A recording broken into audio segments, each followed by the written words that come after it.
Chasin the Racin, powered by Colchester Kawasaki. Part of the Global Moto Group, we supply new Aprilia, Moto Guzzi, Vespa, Royal Enfield, Kawasaki, Sim, Mutt and Benelli motorcycles.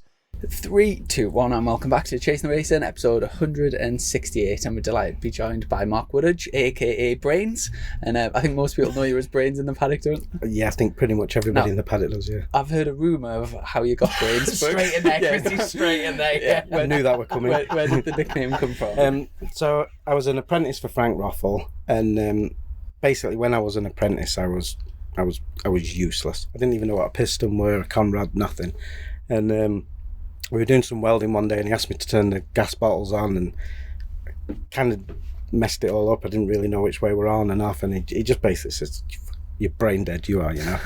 And it kind of went on from that, but at that particular time we'd just been developing the dynos and stuff, so because I was the only one at college learning and I only knew how to use a computer, I operated the dyno for like 3 or 4 years. And then one of our first customers, a bloke called Nigel Hansen, he'd overheard Frank calling me sort of brainless, and he just called me Brains, and it just stuck from there then. So that's not the story.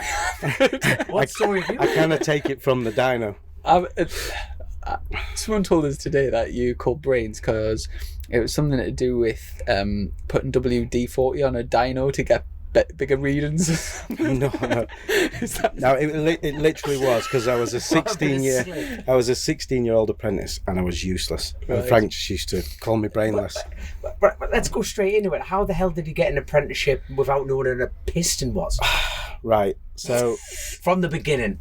I was at school, Preston area, and I was going to be an engineer. So there was British Aerospace, ICI, all them sort of things. And I was in a geography lesson, and that it was the headmaster who were teaching us. And after the lesson, he said to me, "There's a guy in your village that's got an engineering apprentice going to do with motorcycles. It might suit you." He says, "I'm going to put it up on the job board, but if you want to get his number, come up to my office and you can phone him up and, pre-hand." So I went away and I'm thinking to myself, yeah, motorbikes, this could be a bit of me, this. So I went upstairs to the headmaster's office to see him, and he weren't in, but the phone number was on his desk. So I thought, I've got about 20 minutes here. So I grabbed the number, went out of school, down the road to a phone box, called Frank. We spoke for about 5 minutes, and I actually worked on a toll bridge just down the road from him, and I said, I'm on the toll bridge tonight, I'll pop in on my way to work. So I used to pedal to work, popped into Frank's, we chatted, and he just says, "I'll be in touch." And then about 3 months later, he phoned me up to say that I've got the apprentice and it was mine.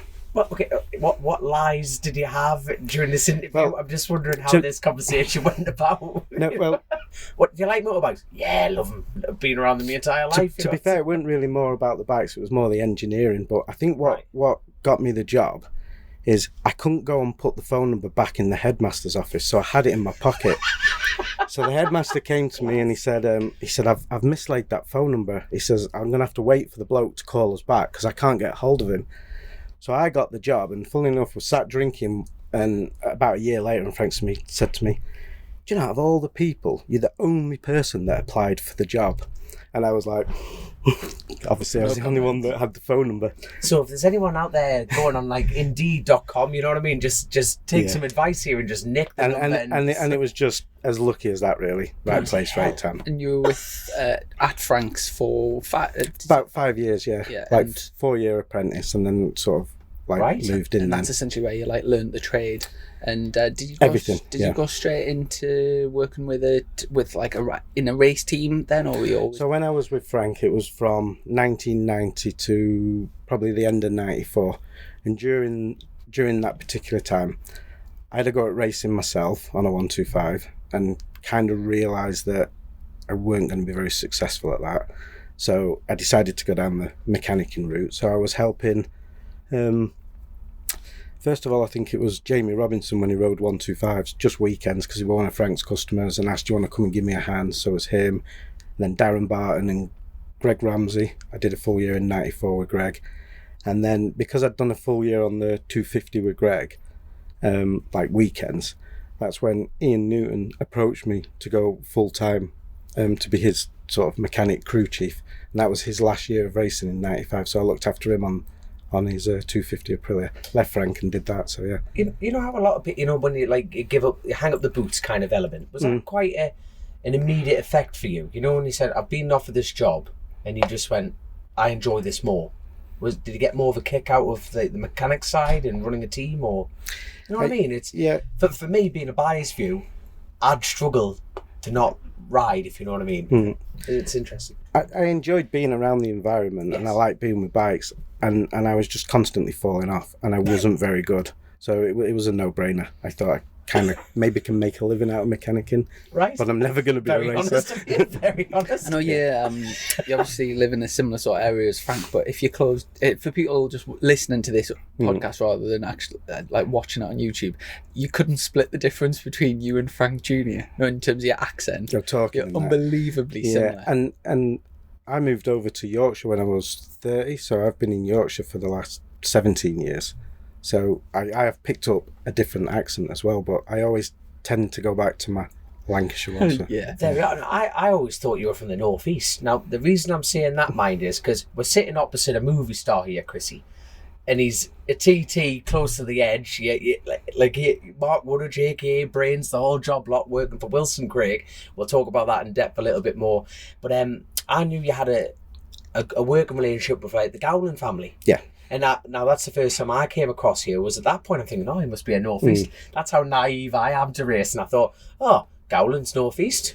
He must be from the northeast. This is how this works. But how did should we just even? That's years down the line. I think we should continue the story. We've got to Ian Newton, and if Ian Newton, for those that aren't aware, after racing himself, then went on to just run the Aprilia Super Teens. He's always had a very tie-in with Ian, with Aprilia, and then from then he's the likes of Casey Stone and all that came through the Super Teens. He ran that for years and years and years. Since then, he's still in the paddock, but running the Aprilias again, but the RSV4s in Superstock. So this year he's got Matt Truelove and Tom Ward. But he's been around forever, and is that him? Yeah, and when you're saying you sort of crew chief to work for him for that year full out, was that in the British Championships or were you doing GPs back? British Championship, European and Spanish. It was the Spanish Ducadas Championship there. And was that the first time you sort of started travelling with the job as well? Yeah. I remember the first time we went to Spain. He had a big, it was a big 7.5 ton. It was big at the time to me, truck. And we crossed over into Dover, and he just says, right, I'm going to sleep now. Pass me the keys, give me a map, because there was no sat-navs then, and head for Madrid, and that were it. I was just big trucking along, loving it. So, when you left Frank's and you thought, let's go help Newton and stuff like that, did you have an idea of what you wanted to achieve at that point, or was it quite day by day? Did you think, I want to be in Worlds and I want to be in GPs? I think you're sitting there now illegally driving a lorry, going into Madrid. You're thinking, how did this happen, kind of thing? I never directly had a plan. I think the year with Ian taught me a lot. He was a real hard boss, immaculate with his work. And then at the end of that year, I managed to do a couple of Grand Prix for a team because we met some people in the European Championship. So I did, I think, Barcelona at the end of the year for a Spanish team. It was a rider called Jose Barresi and teammate with Jürgen van der Goberg. So I got drafted into that team as a one-off. And then obviously being there, I was handing my CV out and hoped to stay in Grand Prix, but obviously I didn't do. I then ended up doing a couple more years in the British Championship. So, and when we had Frank on the podcast, he was saying how by the time he came up to sort of learn his trade off his dad, it sort of changed to 4 strokes. So he never really got the chance to get stuck into the 2 strokes. But obviously, when you were doing your apprenticeship, it was all 2 strokes, and with Ian Newton and stuff. So presumably of Frank's sort of apprentices, apart from yourself, has he sort of passed on that knowledge to many other people, or is the only kind of a small, do you know what I'm saying? Yeah. No, I mean, it was all 2 strokes with Frank, and obviously I've picked up a lot of that knowledge because I now run my own 2-stroke tuning shop, and that's all I do is really 2 strokes. Is that all the motocross side? That's all the motocross stuff, yeah. Right. And I was just having a quick. By the way, you're the first person that we've had on the show that's sent the CV over beforehand, and I think that's something that I think I might have to steal off you. Have my CV ready on WhatsApp so that if I get speaking to someone, I can just whiz it over. Fantastic touch. The only reason I had that is I've never done a CV. And then at the end of last year when Petronas pulled out, I thought, I best make a CV if I want to stay in this paddock. So I did do, and handed it out sort of thing. So yeah, I've never really had one, because it's always been, you know, in this game, word of mouth, and you finish with someone else wants you, and that's how it would go. So I've never ever done a CV up until that one. On your CV, you had something like 27 British motocross titles. Yeah, like, yeah. So done the engines for. Yeah, been doing motocross engines since 2010. So from junior stuff to even some adult stuff now. I work with some pro riders now as well. You know, do you get involved? Do you go to the meetings as well, or is it all from the workshop? Yeah, no, I used to do, but not so much anymore now. No, it's all just customer-based things. There's a couple of riders that I really do personally look after, and I will attend the odd round just to watch them, you know, and be associated with the team. But I try and stay away because if I'm honest, I just get swamped. Mm-hmm. People just wanting information, and it's not.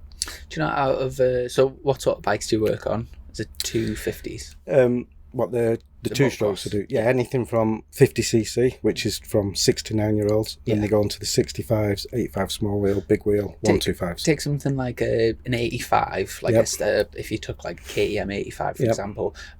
From a stock bike to like fully race prep ready to go from you, what sort of gains are you looking at, like horsepower wise? It's difficult horsepower wise. You're looking at about anywhere between 10 and 12% gain.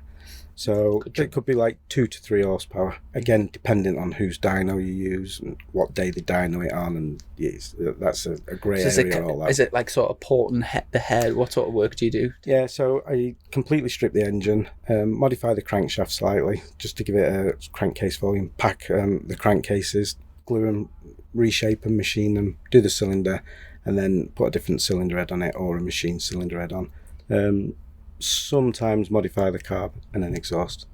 Here's a question: how do they police motocross in tuning wise? They don't. Anything goes tuning. They only police bore and stroke, so it has to be an 85cc. That's what I mean. So, but like obviously, like British, for example, you've got the rolling road. You know, if anyone gets accused of or anything like that, or they get, is it the top 3 that get dynoed? Do you mean the BSB? BSB wise. Oh, is that normally random checks? Yeah, random but they don't. Checks. But like in motocross, like you say, you can get an 85 and bore it out to a 105. But there's no way.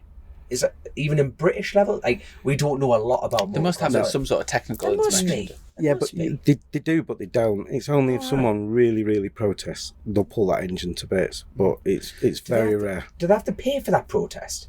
I think they might have to, yeah. Because in roads and stuff, you have to pay for which is a lot of the time in racing in general, you have to put money up. But if there is a problem, you get your money back. So if you're confident that someone is cheating, you can put like 500 quid over. But if they do find something, you get that money back. Yeah. As well as prepping the motocross bikes, and it's sort of motocrossy. Not quite. I seen on your Instagram that you also prep Jake Dixon's bike for the Valentino Rossi's ranch. Yeah. The flat track bikes. I've actually converted my 450 into a flat tracker like a few years ago. Probably not to the same spec as what you do, to be fair. But do you do much of that work? We do. We did. Obviously, I was with Jake last year, and he got the invite to the ranch, and we had about 2 weeks to build him a bike. And we actually went with a 250 Honda. And it was only because they were available. 4-stroke or 2-stroke? 4-stroke. Right. So it was a 250, CRF 250. Yeah. And so all we did is lower the suspension, sprung it, long gearing, and obviously made it look nice and shiny. And yeah, it was good. It was good. Was Jake competitive? He was very competitive. It was really, really good. When As we arrived there, we were speaking to like McPhee and Chaz Davis, and they said if you get within 7 seconds of valet, you're doing good. So if you're not within 7 seconds, don't be alarmed. They're fast. And I think by the end of the weekend, Jake was within 2.8 of him. And when you analyse the sectors, they were losing 2.2 of that on the 2 big long straights because they were all on 450 Yamahas. So we've already we already spoke at the MotoGP last week that. We're trying to get a double entry for a lad who I work with on the movie side, Kieran and Jake, and we're going to build 2 proper 450s this year, and we're going to go and have a good go at it. Try and have a go at them, yeah. Have we? And go on. Sorry, I was about to say, how How do you get an entry to the ranch? Is it Dionysius? Is it invite only? It's invite only, yeah. Is that because of your relationship? No, it was Jake that got the invite. I just built the bike. He was teammate with him for a bit last year. Obviously, Johan Stiggerfeldt, who ran the Petronas, is now director of the VR46 team. Is he? Yeah, so I was speaking with Stiggy at the GP to get Kieran an entry. How do we get an entry? Come on, now you've brought the Kieran Clark thing up. So Kieran used to race himself, and is now a stunt rider in like loads of movies. Yeah, and obviously you work pretty closely with him, and I guess that's kind of an avenue of the engineering thing that you never once. When you like started out at Frank's, you never thought that them doors would open. Yeah. When did they open, and what sort of? I know some of the movies you've worked on, but like tell us about what movies. And so Kieran were on. I think his first one might have been Mission Impossible 5 as a stunt rider, and he became quite close with a stunt director. And then he had to do a stunt where he went down some stairs with a camera on the tank, and literally it was just bungee straps, duct tape, trying to hold the camera, and he had to ride it. So he kind of came up with the idea, let's make a bike specifically to do the job. And that's what we're about doing. And then he goes then and rents it to movies, so he can put a camera on the front, follow a chase scene or whatever he's got to do. And we engineered that, and then that's grown into building like an off-road camera bike and other camera bike, and then obviously it's expanding now, that side of things as well. So. Right. Yeah. So it's all tied in with Kieran and you do movies sort of. So all I did for a couple of years is just build the bikes and didn't actually do anything. But then I think it was 2018 he got a call to do Star Wars, the last Star Wars film. And he says, I've got to take down an assistant. Basically, the assistant was just me putting it on the stand every time he was done with it. And I was like, I'm the assistant, because I'm a massive Star Wars fan. So I was like, great. So we went down to Caddington Studio, they'd built a massive set inside there, which was meant to be one of the, not the Death Star, but one of the big ships sort of thing. And it was the scene where the horses are running down with the rebels and that. And because we had an electric camera bike, we could get right in the horses with a camera and actually film them without spooking the horses. So we did a couple of weeks down there, and I turned up just as an assistant, and then when I got there, like I had to sign this Disney George Lucas thing and contract. I was proper contracted, and it was amazing. I met all the actors and came back with loads of souvenirs. It was just great. Did it shit all over MotoGP? You're like, there's Valentino, there's so and so. But no, it was. I mean, the actual work was boring. There's a lot of hanging around, and you're waiting to be called. But I was just watching how they just bring it all together was just amazing for me. I know this is an incredibly personal question, and I shouldn't be asking this, but in the world of movie magic, like things like millions and millions and millions of pounds, for you to essentially hold a paddock stand, how much did you get paid? Yeah, quite a lot of money actually. Yeah, it's good. When you think about they just put price tags on things, what I mean? That's class. Not like some of these movies. So like if you think a movie, when you hear about, like, say, what an actor or an actress gets paid for doing a role, you think, how on earth? But then, do you know, when you add up all the revenue of all the cinema, all the DVD, all the merchandise, all the things, there's some movies can turn over like either hundreds of millions or billions, and then you think, well, to pay like a top actor a couple of $1 million to do it, it's like unbelievably good. Do you know what I mean? So it does cost a fortune to make movies, but then obviously there's Mark looking at you. Every single person going to the cinema to watch a movie. I mean, what's it to go to the cinema now? Like about £8 or something. I have no idea. More than that now, about 14. There's like thousands and thousands. So. Yeah, so it's a good business to be in. What was the last film you went to watch? I haven't been to the cinema for ages. No, me. One of the Avenger films, not too long ago. Right. I think it might have been the last Spider-Man one. Right. There we go. Sorry to interrupt. So you've sort of been involved with Mission Impossible, Star Wars. Is there anything else? The bikes we did Fast and the Furious, Black Widow. Obviously, we've just been working. We've just literally closed last week on another movie. But that's very secretive.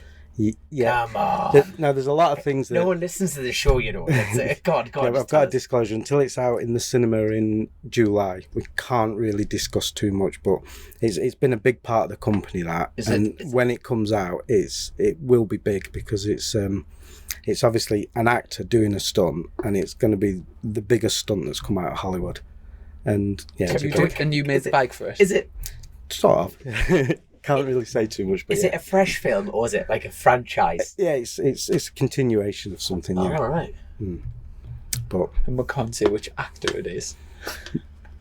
I'm not sure. I am sworn to secrecy. Yeah, we'll leave that. Action film, fantasy. It's an action film. Action. Yeah, it'll be good. It's the trailers and stuff are already out for it. Oh. But they only finished filming literally last week in the Lake District. That were it done. So now they've got to put it all together and. That's ideal for you. Did you pick the scene? Did you? Oh, I know, a cracking spot in the lake, so just outside of Garstang there. What it were, most of it was filmed in Norway. All right. Through COVID, because we started filming it in 2020. We started all the training and the filming, and with COVID, stopped, and they've still got things they have to finish, so they go to other locations that's more convenient, that looks like where they were, and then just a bit of movie magic, blend it all in, and so that's done now. So that should be out in July. Once that's out in July, the photos, the footage, and everything we can put out there, that's the biggest thing we've ever done. So our dedicated listeners of Chasin the Racin will be looking forward to July now. They'll be like, what the hell's this film? They'll be like, looking for it. They'll be looking for it. So where did we get to in terms of the racing, back to Ian Newton, and then a little bit of working for a GP team in Spain. I know quite early on in your career you worked for John McGuinness. 97. Yeah. So again, it was the link with working with Ian on the Aprilia. We were quite dominant in the British Championship. Ian were on the Aprilia. Would you like a kind of return to you, or you're I'm all right with this. I will have one for later though. Oh, spot on. Yeah, grab black one. Black one. Black Ridge Energy there. What you after, Dom? I'll go chuck as a black one. Go on then. Thank you. Cheers. So yeah, sorry for interrupting now. So yeah, the Aprilia was becoming the more common bike to have. It was better than the Yamaha, and Honda had not done so much with their RS. So in '96, Callum Ramsey, he had an Aprilia for an Irish team. So I kind of ran that Aprilia, and then Paul Bird got one for John McGuinness. So I was with McGuinness in '97. That was a good year, because John won his first ever British Championship race that year. It was his second year at the TT, and we decided to take the Aprilia. And we got his first ever podium, which was good. Was that the Vimto bike then? No, it was the Vimto the year after. It was like silver and red it were. Right. Just a PBM motorsport bike it were. Right. It were lovely. Have you got any tips for fine tuning a 250 around the island? Because Dom's going next week, and he's running number. We've spoke about it quite a few times on the podcast about being the first on the road, and it'll be quite an achievement for Dom. So it's good. Congratulations about that. I'm actually jealous, to be fair, because the 250s are by far the best bikes I've ever worked on. Really? Throughout all the bikes I've worked with, the 250s are still the best, and I've done many a TTs on them and that. So, personally, working on them, yeah. Oh, right. Lots of early morning practices and late practices and stuff. I mean, the year in '97 with John McGuinness, we took Ian gave us a 125 Aprilia, like a factory Aprilia he got from Italy, and we could not get a lap out of that bike. It just kept past Union Mills, it'd seize. Well, a little bit further, it would seize, and we were trying to figure it out. And in the end, we ended up cross-hatching all the pistons, giving a lot more clearance. And I remember this one morning practice, Paul had one of them new StarTAP mobile phones. So back in '97, they were rare to have a mobile phone, and it was rare to have the little flip StarTAP one. So he said to John, take my phone, and if you break down, call us and we'll come and get you, because you've got to wait till practice is finished to know exactly where they were back then as well. There was no communication. So John had this little zip in his leathers, and he put Birdie's StarTAC in, and away he goes on this 125. We waited about 22 minutes, and we says, come on, we'll go to the wall, see if he's coming, and then all of a sudden we could hear this Aprilia coming, and John literally came past the start finish like that and went to do a second lap, and we were like, we've done it. Anyway, came back 2 laps, well happy with the bike, we'd fixed the problem, and Paul just said, can I have my phone back please? And John went, yep. And in the wind, the leathers had blew up and Birdie's phone were gone. he was devastated. Can I just say, imagine... I wonder if there's someone out there with that phone now. Do you know, He never turned up. Imagine trying to explain to someone now that, like, say, my little sister, for example, who's just grown up in a world of iPads and all of the iPhones and stuff. Like, that's just the norm. Not that long ago, like, it was like mega rare for someone to have think people used to go and race at the TT, and if they broke down, they just had to like wait, and like you'd take it for granted now, don't you? Like mobile phones, it's such an obvious thing. Where like back then, it's like I know you had to literally. You could be waiting ages to be told that your bike had broke down, or there were not a great deal of communication, so it was funny. Were you there, like standing like perfectly there next to Birdie, going, "Can I have your phone back?" What was Birdie's reaction to that? Oh, he was mortified because, and also he was in the Isle of Man, so he couldn't get a replacement or anything. So we were there a week now without a mobile phone because you couldn't just go and get a phone, So. Yeah. And speaking of John probably sold it, let's be honest. Boys pulled in and just went, yeah, give us a couple of £100 for that. I'll put the car.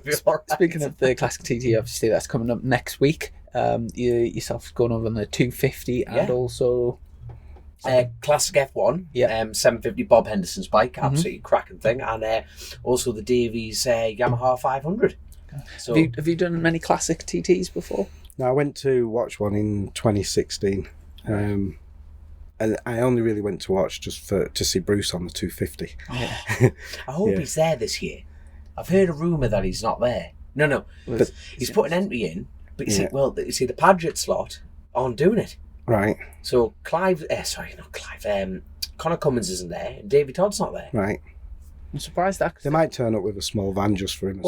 I'm really hopeful on that, because obviously Davey's doing really well in the Superstock 1000 Championship, and Connor's obviously wanting to do get track time doing that as well. So they're going to be a miss, but be interesting because Clive likes to keep his finger on the pulse, doesn't he? So it's either he can't be in two places at once, but.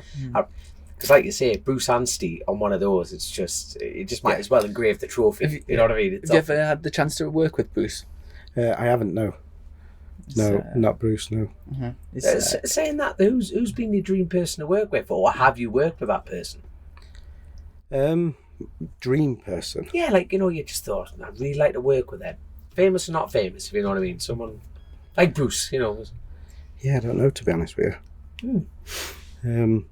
I think it was a little bit surreal last year being in the same environment as Valentino. That was... every time he walked in the hospitality and just sat there, it was still like, that's Valentino Rossi, and he has that effect everywhere he goes. Do you know what I mean? Even no matter how many times you say hello to him, it's still that was probably the most. How did that job come about then? Because like you say, you went from like handing out your CV at British, going around just getting the word around. So what was the story? We kind of got stuck with the story, driving a truck through Madrid, and then you went into Worlds at that point, wasn't it? So so doing Europeans in 95, 96, and we did a few in 97. Stiggy was riding a 215 European, and we just got friendly. We used to just hang out, same sort of age, and we just got friendly. And then in 98 and 99 I did 500 Grand Prix, so in 98 I was Scott Smart's crew chief, and then 99 I was Rutt's crew chief when he rode the 500 Grand Prix. And again, there were back then there weren't so many EasyJet flights or Ryanair, so we travelled in the truck and then stayed between races. So we'd race in Spain, and then the next one might be Mugello, so we'd just go and spend a week in Rimini, and we just stayed in Europe for like 6 months. So I hung out with Stiggy, so we got a really good friendship. And then throughout 2000 and stuff, I'd go and visit Grand Prix and always made sure I'd go and say hello to him. And then as we got to like 2010, 11, he was starting to then run some teams, and he was on the phone, would be interested in working for him. And this went on for a couple of years. He was looking after Louis Salam, and he wanted me to go and do a GP there with him, and it never happened. And then he was talking to me for a year saying, I'm making this Moto2 team, it's going to be Caterham, and I want you as one of the crew chiefs. And then eventually it just happened, And then that team then became the Malaysian Sepang team, and I was with Stiggy for 9 years then. So 9 years. Yeah. It was good. At what point in your years. career did you ring Frank up and say, "I'm not doing bad for being brainless"? Or Yeah, I've still not. To be honest, I've not seen Frank now for probably about 4 or 5 years. I used to go over quite a lot and see him because my parents are from there. But he's kind of like semi-retired now, so he spends quite a lot of time abroad and stuff. But I obviously see Frank Jr. quite a lot, so I could do with really going over to see Frank, to be fair, and catch up again, because he was quite a big mentor for me, because obviously he taught me everything, and he ended up like a best mate and a father figure. When I got married, I asked him to be my best man, and this, he was Frank for me, just taught me everything. So often people talk about apprenticeships, and there's like a big debate about like what minimum wage should be for apprenticeships. But do you know, if you think of like how valuable those 4 years were for yourself, and like what that then propelled you onto, even if you were paying to get that experience, it would have been like the best money you could ever spend. So like that, it's often, if you put like a minimum wage on apprenticeships, then people wouldn't, like say Frank had to pay you like a £10 an hour. Back then you wouldn't have been worth £10 an hour, so therefore you would never have got that opportunity. Where, do you know what I'm saying? Yeah, it's like, no, my apprentice, I got £27.50 a week for the first year, and then I got a pay rise to like £33 or something. Like I say, even if you got paid nothing, it was like, it's giving you the platform to then go on and literally working for 2 months there. So it was 1990. One of my first big trips was 2 weeks at the Isle of Man. So it was like, right, pack a bag. We're working on the Isle of Man. So we had a lot of sidecar customers then. TZ 350 engines and the Krauser 500, and so a lot of his customers were sidecar people, because he was an ex sidecar racer himself. So we went over to look after sidecar people. You still do quite a lot of sidecar engines to this day. I still look after Tim Reeves and that. For the last year, since he's been on the Yamaha, I haven't done his engines, but all the time throughout from 12 or 13 onwards, I think it was 12 onwards, I did his engines. So I was with the Wilson Craig team, and I think it was the year he rode for Nick Crow. So it was after Nick's injury. Yeah. And he just weren't getting anywhere. He weren't doing a lap, and I remember he just come in the awning and he's like, right, which one's brains? And he says, right, I want you to build me an engine. And I'm like, well, you need to ask Wilson, and he sorted it out, and I says, well, what we're doing? And he came in with all these CBR 600s just in bits, and he says, I want you to build me one engine out of that. And I was like, for tomorrow morning. So he went off to KFC and he got a big bucket of chicken and says, right, we're doing the night shift. So we kind of made the best out of everything we had, put an engine together, put it in his outfit, and he went and finished third. Never. And I think that was his first podium. And then that was it since then. I've just had to build all of his engines since then, so yeah. Do you regret building that engine? I'm joking. Good customer of yours. Do you know what? He's a good lad. Yeah. We've had a great friendship out of it. So. Have you met Tim Reeves? Yeah. So, he's one of them characters. I've only bumped into him. Hello, Tim. That I never. I don't know if you know what I mean. We'll have to get him on the show at some point. It would be good, actually. It would be good. Yeah. So I'm trying to like keep it in order, sort of, because we're like everywhere. You mentioned about the Wilson Craig thing, and obviously that was on that coincided around 2010, I think, close at the edge. Is it around that? Yeah, I've done a little bit with Wilson before that, because he were teamed up with someone. I can't remember his name. Was that the Cameron Donald days? Yeah, when Cameron Donald first came over, Wilson and somebody else looked after Cameron, didn't they? So I did the odd event, just trying to. They bought ex-Honda bikes, and at that time, I was at Honda. So I looked after, like, I was with the Red Bull rookies. So I looked after Eugene. There was Eugene and Johnny Ray. They were on the 2-strokes, and then they went to the Super Sport. So then I had to do the TT with McGuinness on the Super Sport. And then Wilson bought them bikes. So he would always phone me for advice and things. And that's how I got to meet Wilson and meet Cameron. And then that developed into him breaking from who he was with to run Cameron alone, and asked if I'd just do the roads with him. So whatever I was doing at the time, I did the roads as well. What an incredible, roller coaster of paddocks. You know what I mean? You've gone from MotoGP, MotoGP, like the 500 GP bikes where, low zips, hairy chests and cigarettes and like shagging other men's wives and stuff like that, to Welcome to Northern Ireland, son. This is the paddock. That might be your experience. Have you not seen 500 Racing, son? It was like, I wish if I could pick a time era. If you're not seeing the Unridables, it's class. I just wanted to punch you. I bet that was Michael's fault, because I was with Rutter on the 500, and then he wanted to come back to British Superbikes, so he ended up riding the Renegade Ducati team, and I ended up being his crew chief on the Ducati. So that was my introduction into 4-strokes and back into the British Championship. So I was with Michael for 2 years on that. So we did all the Macaus, and I think we did do the Northwest, and obviously the British Championship. And then he went to Honda UK for the HM plant and wanted to take me to Honda. So I went with him to Honda. But when they interviewed me at Honda, all my background was 2-stroke, and they went, "We've got just the project that you can run." And they were running the Red Bull Rookies 2-stroke 125s, Eugene Laverty, Sam Neat. So I got put in charge of that, and then I went with Eugene up onto the Super Sport, stayed on Honda. Mm-hmm. Right. And then obviously from the Honda I went into World Super Sport with Jonesy, and then Sam Lowes, Ellison, and the PTR thing. Through PTR. Who was the biggest pain in the arse out of them list? Out of all the riders? Yeah, out of that list, yeah. Pain in the arse? I don't know. None of them have really been a pain in the arse, to be fair. All good lads. Yeah, Michael was a pain. There we are. But And obviously, so when you stepped across to World Super Sport, was that initially with Craig Jones, did you say? yeah, so I left Honda at the end of 2006, and I actually went back to Grand Prix. So I got a job for Ilmore GP. I was Jeremy McWilliams' crew chief on the MotoGP Ilmore. But we only did one round, and then the team folded. So basically, they designed the engine around a car engine, because it was Mario Illen who was the engine designer, and it was so fast, but the crank was so small it had no inertia, and the riders couldn't control it. So all the electronics we were introducing to control the wheelie and stuff was taking all the power away. So they came to the conclusion that they needed a bigger crankshaft, and to come up with a bigger crankshaft they needed different crankcases, different design, different chassis. So it just got canned, literally one round in. So then I was probably about April time without a job. Went back to see Neil Tuxworth.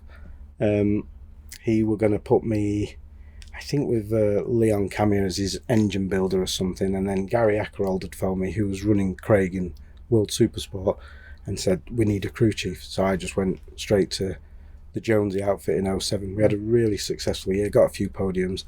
And then in 2008, we built the PTR team, got a sponsor from Portugal, and built that around Craig, and Miguel was his teammate. So, But how it's interesting. We get a lot of people listening to this show, and there'll be people who want to be the next Mark.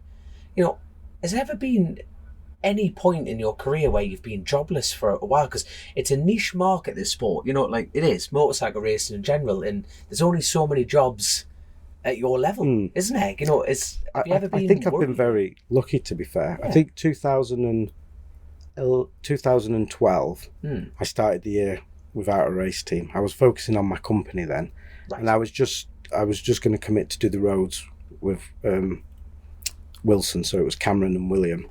And then about 4 or 5 rounds in, again Gary Ackerold phoned me, who was managing the Swan Yamaha team, and asked would I just do weekends only BSB, which worked perfect for me, and look after Norrie Haga. So came back again. I feel like it's going to be a quiz at the end of this with all these names. It's a hell of a list, mate. Yeah, Jesus. And then ended up- Sorry, going back to the World Supersport days. So when you just transferred over and were working with Craig Jones, obviously Craig, I'm trying to think of the fatally passed away at Brands Hatch 2008, and as a rising star of that era, there was like a lot of really top British lads coming through. With the pictures of them always get shared like completely sideways into into Druids and stuff, and he had a fantastic style, and I think obviously tipped to go right to the top of the sport. Was that the first time that you'd been closely involved with a rider that had passed away, or it had happened before? Unfortunately, it happened before. I was quite close to Mick Lofthouse when he got killed at the TT. That was the first one, and that was heartbreaking. That, yeah. And then being part of the Honda Association, we lost young Chris Jones at Cadwell on the 125. But Craig was by far the closest. He was my best mate. Yeah. You know, I worked with him, but we were, you know, it was, that was a shame. And then did you work the rest of that season? I went over and looked after Miguel, the teammate. They only ran the one bike for a couple of rounds, and then we got an American, I think it was Josh Hayes, over to sit on Craig's bike for the last 2 rounds it were. But I continued to work with Miguel because it was his sponsor.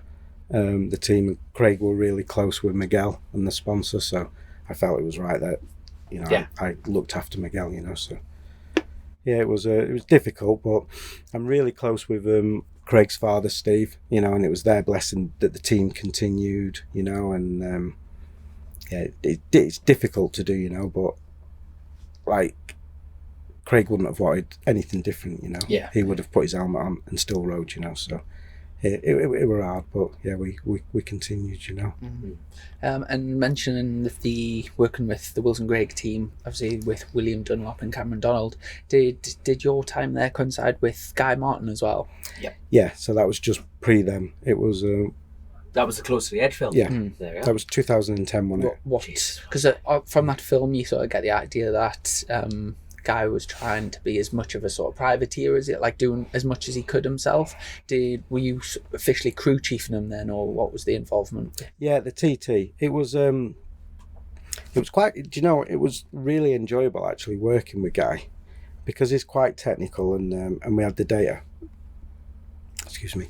We managed to get some onboard footage, and we watched some onboard footage from McGuinness, and then overlaid it to the data. And when he went out in that last senior race, he was on it. He were on it, and he'd learnt so much from the data and the onboard footage. He knew exactly what we were doing wrong, and it just clicked. And right, he were on to win that day, you know. And it was a shame. Obviously, he crashed, didn't he? But it was just dead interesting working with him. Because he crashed through Ballagary, didn't he? Yeah. What happened? Did he just run out of road? Or? I think it was he just come out of the pit, so full tank of fuel, and he just folded the front going in. Going in. Yeah. Bloody hell. Kind of a little bit round, wasn't it? Because I think he just hit the bales and then just stayed central in the middle of the road, so he was very lucky. Yeah. Very lucky. I watched this year at the TT just on the entry, and it's just quite crazy fast. It is fast. So what was obviously you know, when did we lose Wilson? It was during COVID, wasn't it? Yeah, I think it was during COVID. It might have been 20.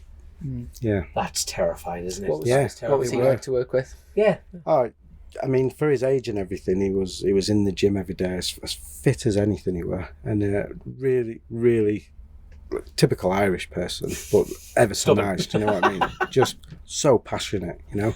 Just you desperate to win a TT. Were just shame that never actually happened for him, you know, because that's all he wanted was to win a TT. And since working, and we came so close. Oh yeah, especially with Cameron. I think the 2012 we finished second in every race. Oh, yeah, and then we went into the senior, and on the Wednesday night practice, we got a hole through the radiator at Windy Corner, so he pulled off.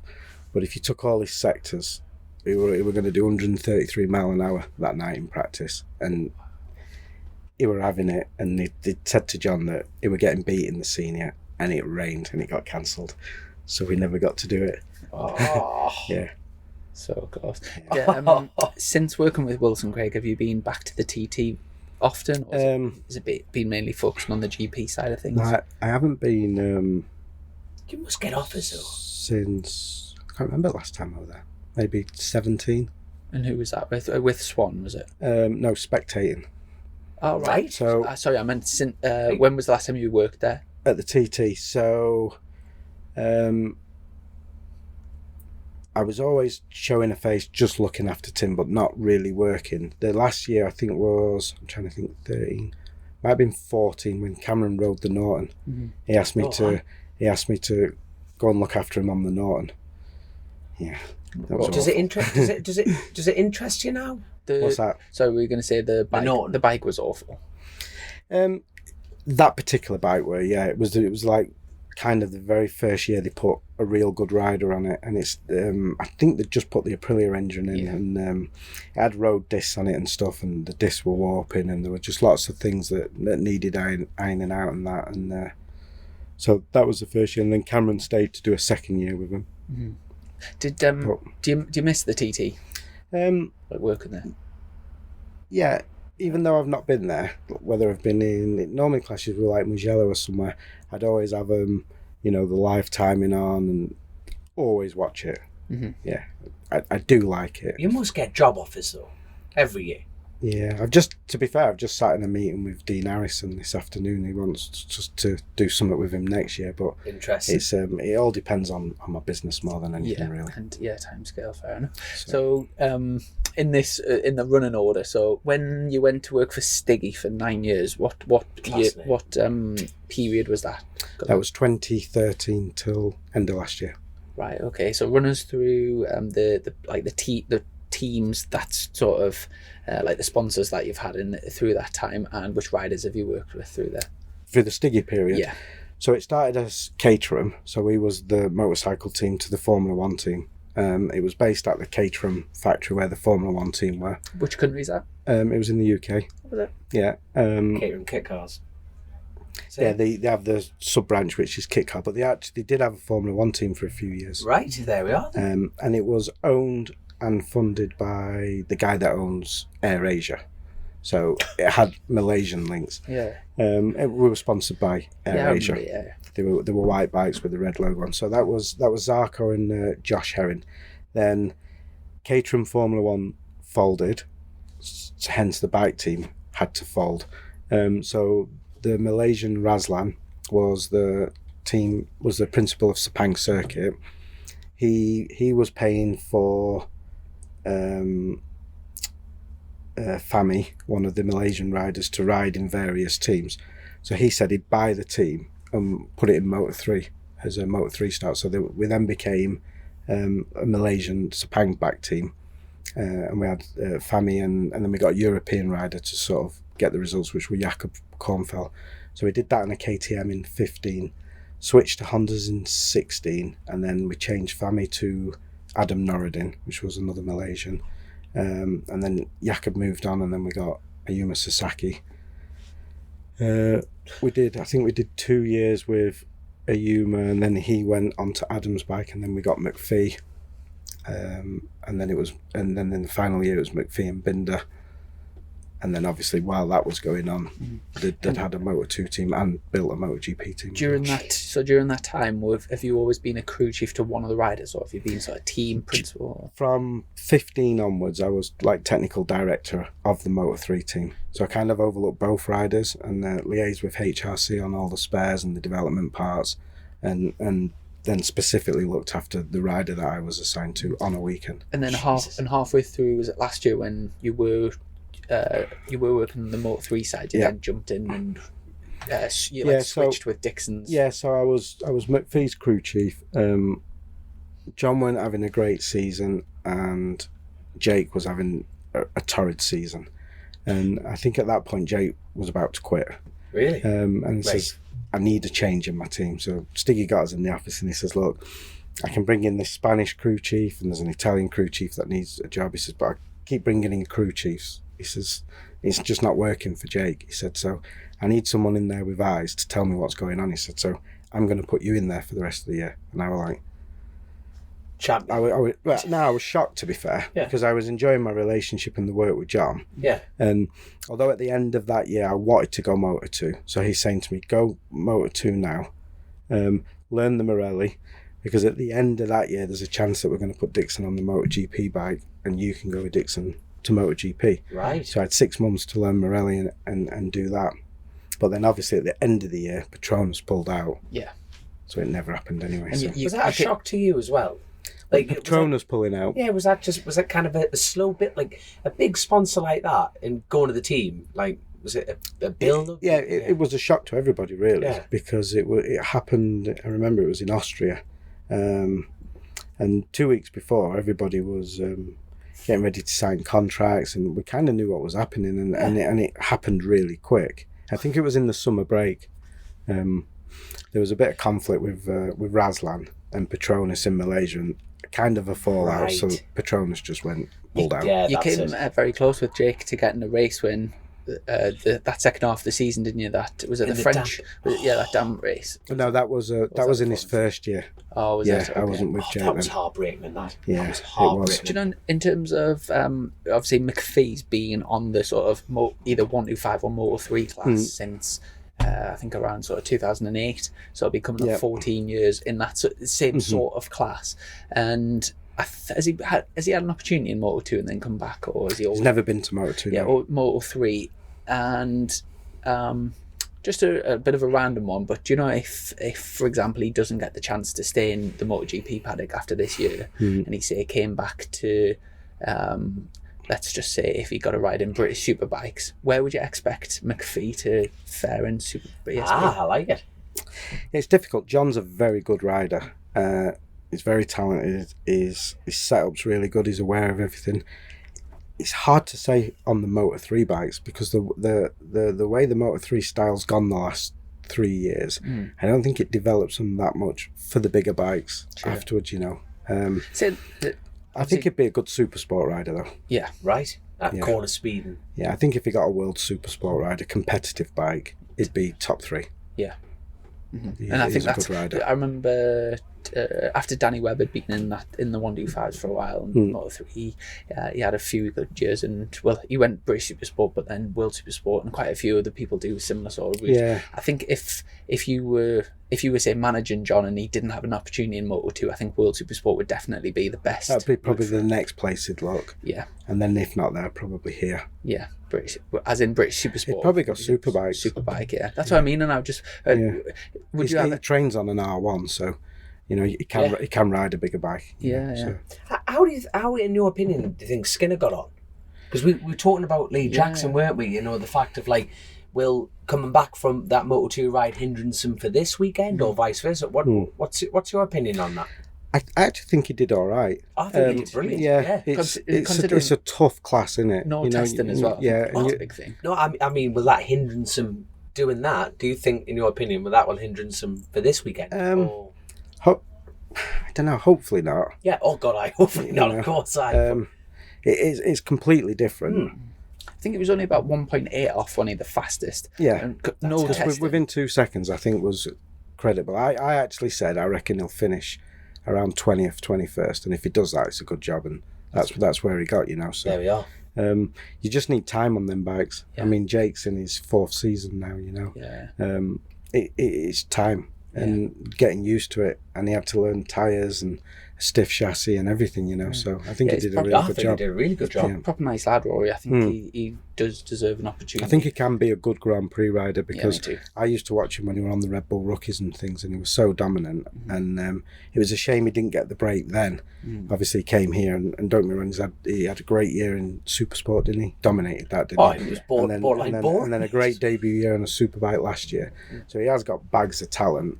You just hope he hasn't missed them 3 years, because he could have been in GPs at 16, 17 from the Red Bull Rookies, but he's still only, is he 19 or 20? Something around He's still young young enough to go 20, there 21, and get a career there, I think so. And in terms of yourself this year, obviously working with Max Ingham, lad from the Isle of Man, and very inexperienced in road racing, very good motocross racer, but he came across and he's only been on the top. Is this his second year on the tarmac? So it's only his second year, first year of British Championship, his second year of racing. Straight into British Super Sport. And I guess for you, it's been, compared to working in GPs and all the rest of it, it's you're not used to being like tucked away in a little tent in the paddock, but I bet it's been like quite sort of refreshing start. Yeah, it's been enjoyable because I've been able to bring my lad Brad along, so he's my lead mechanic now, and he was basically he's 19, but he was holding the fort for the last 2 years when I was stuck in Europe with COVID. He was building engines and looking after customers, so his apprenticeship went so fast, you know. What age was he when he first built his first engine then? Brad, he was quite young. He was building his motocross bikes and things when he were riding at like 13 and stuff. So that's cool. Just top ends, pistons and things. You doesn't matter. That's class. Yeah. And and like I said, Max is doing a great job, and he's and it is. It's refreshing, to be fair. It's laid back. There's no pressure. No. the thing with Grand Prix is it's high intense in it, you know, and there's a lot of pressure on, and this is just it's just brought racing back to being fun again, you know. And I've really enjoyed it this year, and it's good teaching and developing Max because he's so raw. Yeah, you can mould he hasn't got many bad habits. You can kind of mould him. Yeah. So did you meet Max through the motocross? I knew him through the motocross. Yeah, so he basically Instagrammed me in December and just said, "Oh, you're not with Dixon. Do you fancy doing British Championship?" Like sent like laughing faces back, like, and he's like, "No, I'm being serious." I'm like, really? He's like, "Yeah." So I says, "Okay, well, what are you doing?" So he says, we've already ordered some bikes off MSS, some Kawasaki's, they're being built, and we've got all the Motec, everything you can get on them, but we don't know how to operate it. So I made some phone calls. I spoke to Nick, and Nick says, yep, they've ordered the bikes, they're paid for, they're coming. And I spoke to Angus and said, what have you put on Max's bikes? And he said, they've just ordered everything you can get, you know. So the bikes were up to scratch. So I says, yeah, I'll do it. And then made some more phone calls, got some information, and managed to get all Jack's data from last year. So that's good now, because when I come to a meeting, I can already do Max's gear pattern, show him what he should do, and then straight after a session overlay it and show him where he's going wrong, and, you know, just teach him really. Mm-hmm. So we've got the perfect tools to teach him. So hopefully we can bring him on really fast, you know. Mm-hmm. So. But we like, you know, bear in mind, like you say, you knew him through the motocross element, and to be blunt, if he was a spoiled brat, would you work with him? You know what I mean? If he was a little shit, would you have gone? Well, you're not in the position where you... No, because I was quite happy to take a year off, to be fair. Yeah. Or do what I was doing, because we had a few movie projects coming up, so I know that we're going to take up a lot of time. And the MJW business side, it's flat. To be fair, with me coming home this year, I thought, so much time at home, it just cannot take a day off. It's just so busy, you know. So, which is good. Yeah, I've got a pretty talented family as well, because Max is like, is he multi-British champion, I think, and motocross, yeah, right. And his sister is like world class dressage, you know, the horses, and like show jumping, she's won like loads of cross country. She does, yeah, like either British or European championships, and she, like, does that all around the world. Yeah, that's a competitive family, that, isn't it? That is a competitive family. She's close to riding for Great Britain in the next Olympics. Yeah, she's really good. I bet Christmas is hard around there. What have you won this year? I haven't won enough. Yeah, that's exactly. Lovely family, and proper doing a good job. In terms of the future, is there any, in terms of racing, is there anything that you would like to tick off the box, or is there a particular championship or particular person or team that you'd like to work with? I think 6 months ago, I'd probably had a few ambitions in Grand Prix still to, you know, to stay there and actually work like properly in a MotoGP team, you know, not a Moto2 or a Moto3, because I've done 500 Grand Prix and 2 months in a MotoGP team. But actually, since leaving the paddock with the travel and everything, I actually got no intention of going back to that paddock now. Right. You know what I mean? I've done it, so I'm quite happy just to focus on my business, or just do a bit of British Championship, maybe go back and do the roads. Would you ever be interested in having your own team, like getting sponsors in and like actually owning a team? Yeah, no. All the stress now. I did it in motocross. I ran a Kawasaki adult team and a youth team for 3 years, and we won 250 British Championship for Kawasaki. And it was awful. Never again. Just dealing with schoolboy dads and things, and it was so time consuming. I'd never run a team again. Yeah. Do you know? From not my own. From all the times that you were running GPs, I'm not sure if like you got to much.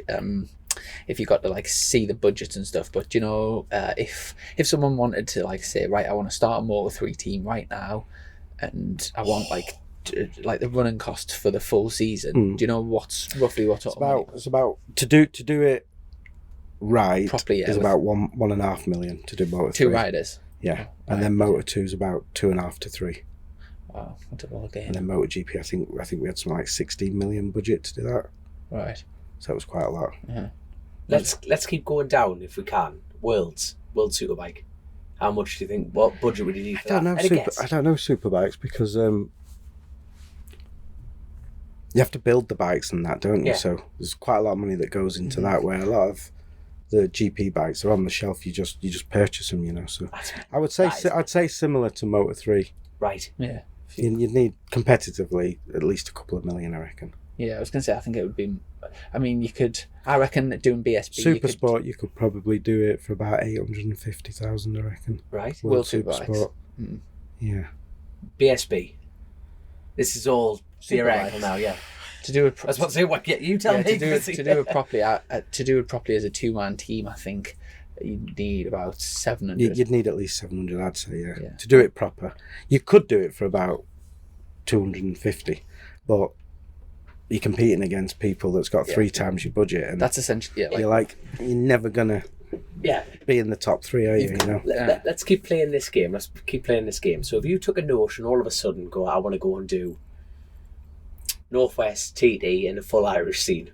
How much budget would you put? You know what? You'd be the person asking. No, not really. I'm a wing of a prep, mate. I spend money and don't think like I'm just saying. Just get also to the next sort of question. But you know what I mean? You'd still need a lot of money because where a lot of your budget is obviously travel, accommodation, food, and staff. That was always Petronus's biggest. You know, they had 52 members to pay, and you know if logistics for. That's your running cost. Once you've built bikes, you know, you're only really on crash damage, tyres, fuel. But even to, you know, do the TT proper, you know, you need quite a few personnel. You've got to pay them to be over there, and it all just mounts up, doesn't it? Yeah. You're still going to need properly at least 150, 200,000 just to do that program that you said, you know, correct, you know. So, it's mental, isn't it? It's mental. There's a lot of money in it. So we'll have some Patreon questions. So I'll get them.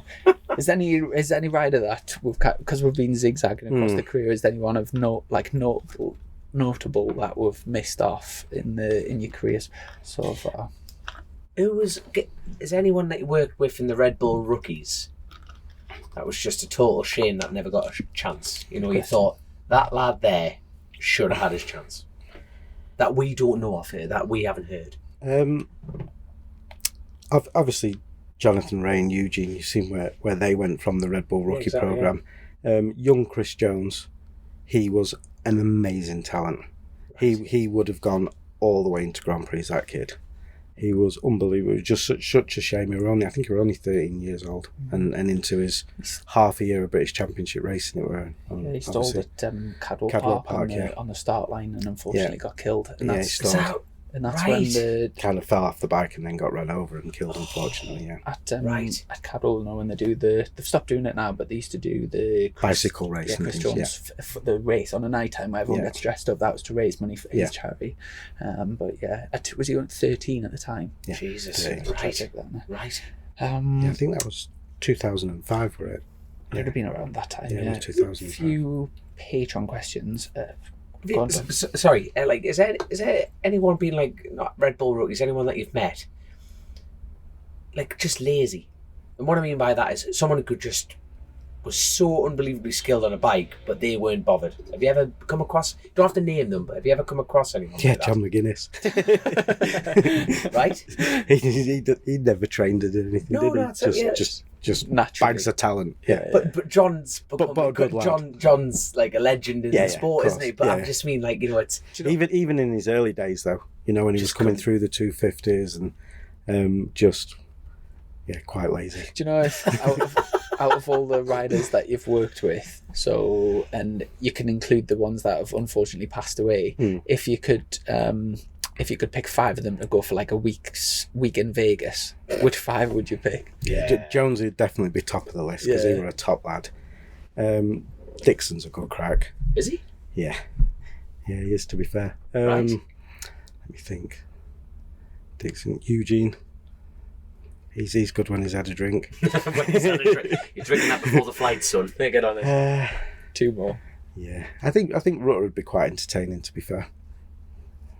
Last one. Let me think. I think we'll probably throw John in there just for his banter and crack, because he is funny, isn't he? Oh, yeah, he's great. And he has got some stories. So yeah. So first question, Tony Rolls, where do you see racing in 10 years' time? With electric coming through, will that make your job easier or harder? Yeah, no, probably make my business harder, because I'll not be able to tune them. Probably in for longer. It's coming. It's just when. It's just not quite there yet, is it? But in 10 years, it might be there. 10 years. Saying that you said about the breakthrough on the film using electric bikes without the thing, so maybe that's a new business venture that you can get into. We use electric bikes purely for the there's no sound and less vibration for the cameras mounted and that. Yeah. So are you sponsored by an electric bike company? No, but we're currently in some meetings with Stark. Hopefully, Tony Stark. No, do you know Stark, the electric motocross bike? Oh, right. Yeah, we're hoping to become like one of the main UK distributors of that, and also that's the particular bike we want to use in a lot of up and coming movies. So we're already closely talking to them. In Triumph have bought Osset. Yes, the little kids trials bikes and stuff like that. Yeah, Triumph have bought them out. Right. That's interesting. And then, like you say, Norton, they're jumping down the rabbit hole in the electric element as well. So, it is. It's coming. It is coming. Like, damn it. Ryan Tier, how did you find working with Guy Martin? Sort of covered it, but yeah, like I say, it was good. Loved it. Yeah. Yeah, he isn't how he comes across in that movie, if you know what I mean. A lot of that was for the movie. Yeah. He is quite normal, to be fair. There we are. Jess Mortimer, is there anything you've wanted to try with a race bike and the factory have said a flat out no to? With that in mind, do you think there are loopholes, lack of clarity in the rules that teams are exploiting? I like the first part of that question. So has there been things in the past where you've been like mega confident that that's the way to go with the bike, but then like the big wigs at the factory have said no? Sometimes, yeah, but like mainly the closest factory I've worked with Honda in the Motor 3, the way that the rules are homologated and stuff, whatever's in the part book is all you can use. So if Honda don't bring it, you can introduce stuff and they'll bring it the year after, but that specific year they won't. You can't introduce it. And the Honda's been quite good to work with. We tried some stuff with the KTM in 15, which was probably the end of that question, where we were. I wouldn't call it cheating, but we were like bending the rules. But KTM found that out, and we had to remove what we were doing from the bike. So, yeah. So, but they liked the idea. I sat in a meeting with a couple of bosses from KTM. They liked the idea. They then introduced it in their engine the year after. So, right. It was we were doing it before we were allowed to, and we got done for it, but. Development there. Another question, I like the spin on it. So Andy H, how do you deal with riders who think they know more than they do about setups, etc.? Sort of to add on to that, have you had many riders that you've like just they think they know too much and you can't like they're not listening to what you're saying because they think they know it all? Max, no, I'm joking.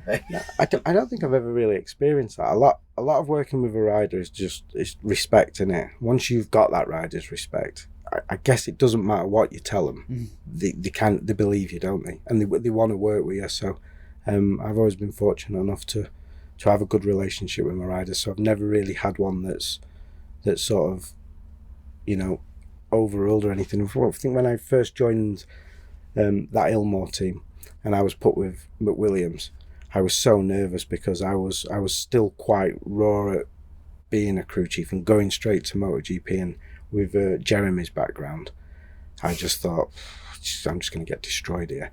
But actually, I had a great relationship working with Jeremy, and we was analysing so many things in the day that he was being educated as well, and it was really good. So, yeah, I've never really been in a position where I've had a rider that's, been like that, to be fair. So. And last one, Kathy Jones Parry, is he single? With a laughing face. And then said, well, you asked 4 questions. No, seriously, if you could make one change to the sport to improve the rules, set up anything, what would it be and why? So I think you've got a fan there as well. Rules. hasn't answered the first. All right, No, I'm saying, I think you've got a fan there. So I'll pass on the details afterwards. No, I'm just kidding. I'm divorced, but I have got a girlfriend. All right, okay. Sorry, Kathy. Just a little bit late. I missed that part. No, Class. rules. I don't know. I'd love to change the Moto3 rules. Really? I'd love Freddie Spencer's job. Right. And What would you change? Just I'd change how they qualify. It breaks you working in that environment, you know, where they all need a tow because it's so beneficial on a little bike. You can gain over 1 second a lap just following someone. You know, and all that weight in, and it's difficult. I'd definitely do something to try and stop all that. Like a super pole element kind of thing? Yeah, we spoke about super pole, but the time you're given, they won't do it because it takes up too much time, and MotoGP is the main show. But yeah, of course. I'd have something like some sort of traffic light system at the bottom of pit lane. So maybe for the last 10 minutes, say the last 5 minutes, you're not allowed to enter the pit. Once the pit lane's shut, it's shut. So you've got to get out within 5 minutes. And I'd have them all coming to the bottom and have them on a traffic light system and just stop 10 seconds, send one, and then go back on the sectors so they can't catch each other up. And if you're late getting out your box and you miss that light and it goes red, you don't get out, And I'd try and separate them all for 5 minutes and let them out there on their own and crack on, Unsafe at times, isn't it? Speaking of the British riders coming through, like the young British riders coming through in Moto3, so we've got Scott Ogden and Josh Watley. Do you think that either or both of them have the potential to...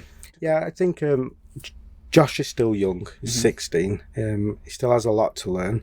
As long as he keeps his focus and his head down, going into next year, I think Josh will show a lot more potential. And I think Scott's done an amazing job so far. I mean, to be picking regular points up and doing what he's doing, I know that paddock, how difficult it is, and I think Scott's done a really good job. I think he's already done enough to warrant himself a career in that paddock, So, yeah, good ride for next year. Yeah. Fantastic. Yeah, he's good. Mint. Yeah, class. Have you got anything else to wrap things up? No, I just thank you very much. You've how long have you listened to our podcast, by the way? He's never listened to one.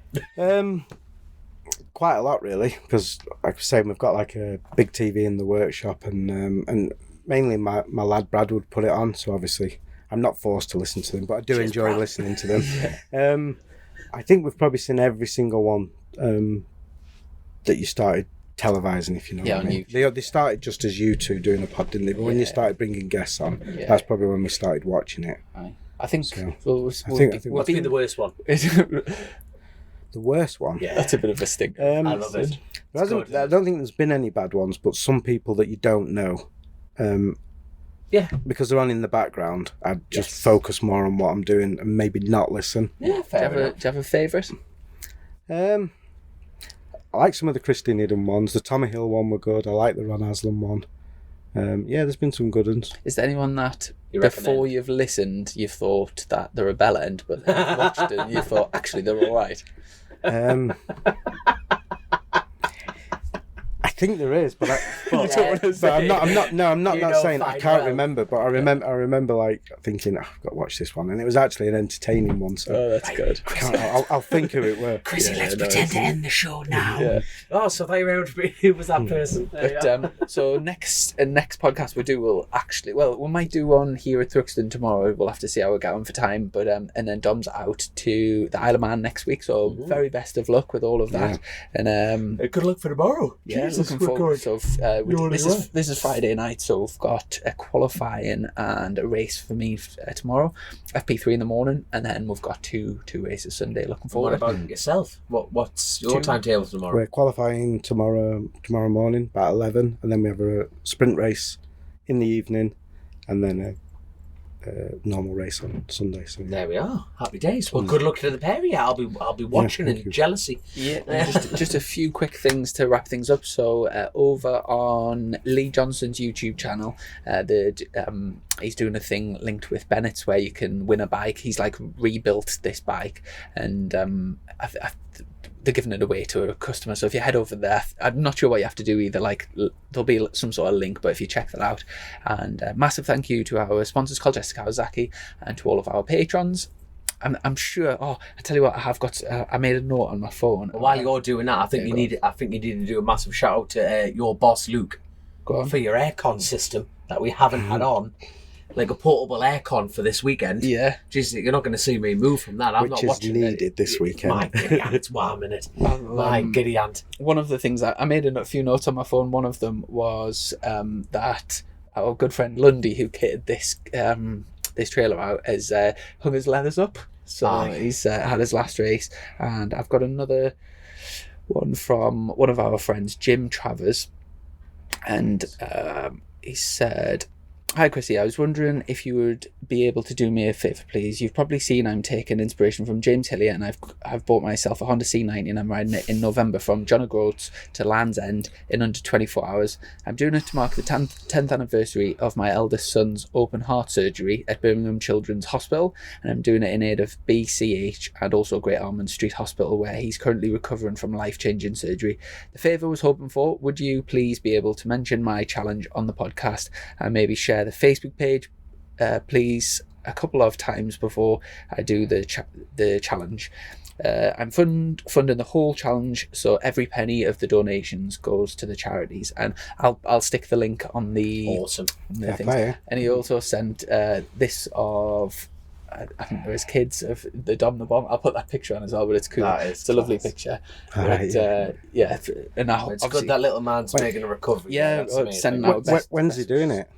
You wouldn't want to do it this weekend, would you? No, you'd be sweating. Better than the rain. Well, you're like a tuning C90s. You can help him along with that challenge. Just get it singing for him. There is a page on Facebook. I can't see a date. No, but like you say, we'll get it shared anyway. We'll get it shared, and then the answer will come. Exactly. The answer will come. But fabulous. Well, awesome. Thanks very much for your time, Brains. Yeah, no problem. Look, all the best for the rest of the season. Look forward to catching up sometime soon. All right. See you later, lad. Thank you very much.